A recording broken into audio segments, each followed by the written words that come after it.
আসসালামু আলাইকুম দর্শকরা। আজকে আমরা একটি নতুন এপিসোডে এসে পড়েছি এবং আজকে আমাদের বিষয় হচ্ছে ইউএফা নেশনস লিগ।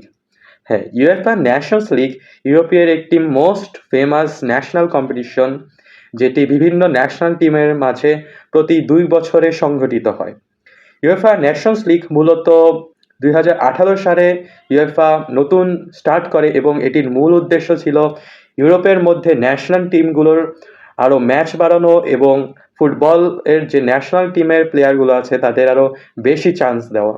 যার কারণে আমরা দেখতে পেয়েছি এই কয়েক বছরে ইউএফা নেশনস লিগের অনেক পপুলারিটি বেড়েছে ইউরোপে। আজকে আমাদের টপিক হচ্ছে ইউএফা নেশনস লিগ 2025। তো 2025-এর সেমিফাইনাল হয়ে গেল ইউএফা নেশনস লিগের। তো প্রথম সেমিফাইনাল হয়েছে পর্তুগাল এবং জার্মানির মধ্যে, যার মধ্যে পর্তুগাল 2-1 সাথে জিতে গিয়েছে এবং ক্রিস্টিয়ানো রোনালদো একটি গোল করেছেন। এখন আমাদের বুঝতে হবে পর্তুগালের কি পরিমাণ সিগনিফিকেন্স রয়েছে এই নেশনস লিগে। যেহেতু রোনালদো বুড়ো হলেও তার যে এখনো যে স্ট্যামিনা, তার যে ফিজিক্যালিটি রয়েছে, পর্তুগাল কিন্তু একটি ভালো অ্যাডভান্টেজ পাবে ফাইনালে। পর্তুগালের ভালো ভালো ডিফেন্ডার রয়েছে, বার্নার্দো সিলভা রয়েছে, ব্রুনো ফার্নান্দেস রয়েছে এবং ডিফেন্ডারের মধ্যে নুনো মেন্ডিস রয়েছেন। তো পর্তুগালের কিন্তু একটি ভালো চান্স আছে এবারের ফাইনালটি জেতার। কিন্তু আমাদের ইউএফা ন্যাশনস লিগের প্রেডিকশন দেওয়ার জন্য আরেকটি সেমিফাইনালের দিকে তাকিয়ে থাকতে হবে। আর একদিকে সেমিফাইনালে উঠেছে ফ্রান্স এবং স্পেন। এই দুটি টিমই কিন্তু অনেক শক্তিশালী।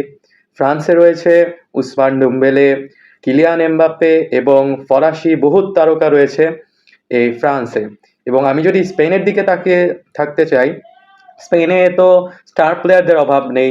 তাদের সব তরুণ তুর্কি, পাউ কুবারসি, লামিন ইয়ামাল, বিভিন্ন স্প্যানিশ ইয়াং স্টার্স রয়েছে এবং তাদের ট্যাকটিক্সও অনেক ভালো। এই কয়েকদিন আমরা দেখতে পাচ্ছি স্প্যানিশ টিমগুলো অনেক ভালো করছে লা লিগাতেও এবং ইন্টারন্যাশনাল প্রেক্ষাপটেও। তো আমরা স্পেন দ্বারা একটি ভালো আউটপুটই কামনা করব। তো এই সেকেন্ড সেমিফাইনালের আমার প্রেডিকশন হবে হয়তো স্পেন অনেক একটা হার্ড লড়াই যে হয়তো জিতে যাবে এবং ফ্রান্স অল্পর জন্য হেরে যাবে। যদি এই ইকুয়েশনটি হয়, এবার অন্যদিকে ফ্রান্সও এই ম্যাচ জিততে পারে কারণ তাদেরও অনেক পটেনশিয়াল রয়েছে। কিলিয়ান এমবাপ্পে একটি দুর্দান্ত ফর্মে রয়েছেন। তো এখান থেকে যেই আসুক, কিন্তু আমি এখন ধরে নিচ্ছি যে স্পেনই উঠবে ফাইনালে। ফাইনালে দেখা হবে স্পেনের সাথে পর্তুগালের। এখন যদি স্পেনের সাথে পর্তুগালের দেখা হয়, এটি আরেকটু রোমাঞ্চকর হবে কারণ পর্তুগালে রয়েছে অনেক এক্সপিরিয়েন্স প্লেয়ার এবং প্লাস ইয়াংস্টার্স, এবং স্পেনে রয়েছে ইয়াংস্টার দিয়ে ভর্তি প্লেয়ার্স। তো এই দুটির মধ্যে যখন ম্যাচ হবে আমরা হয়তো বল পজিশন দেখব স্পেনের কাছে বেশি, কিন্তু কাউন্টার অ্যাটাক আমরা দেখতে পারবো পর্তুগালের থেকে বেশি। এখন এটি একটু হার্ড ম্যাচ হবে, কিছুই বলা যাচ্ছে না, কিন্তু এই ফাইনালটিতেও আমি স্পেনকেই আগিয়ে রাখবো কারণ তাদের যে স্টারডম রয়েছেন, পপুলারিটি রয়েছে, ট্যাকটিক্স রয়েছে। আমি আশা করছি এবারের ইউএফএ ন্যাশনস লিগ 2025 স্পেনই জিতবে। যদি স্পেন না উঠে ফ্রান্স উঠে, তাহলেও পর্তুগালের জন্য অনেক একটি টাফ ম্যাচ হয়ে যাবে। তো ফ্রান্স যদি সেমিফাইনাল জিতে, আমি তাও বলবো যে পর্তুগাল হয়তো এই ম্যাচটি হারবে এবং ফ্রান্স জিতে যাবে। কিন্তু আমি আশা করছি পর্তুগাল যদি তার বেস্ট ফর্মে থাকতে পারে, ক্রিস্টিয়ানো রোনালদো যদি তার বেস্ট ফর্মে থাকে, পর্তুগালের একটি 50-50 চান্স রয়েছে এবারে ইউএফএ নেশনস লিগ জেতার।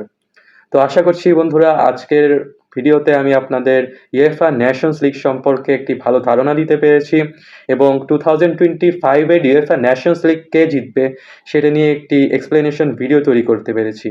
ফুটবলের আরও আপডেট জানতে আমার চ্যানেলটিকে সাবস্ক্রাইব করুন। ধন্যবাদ।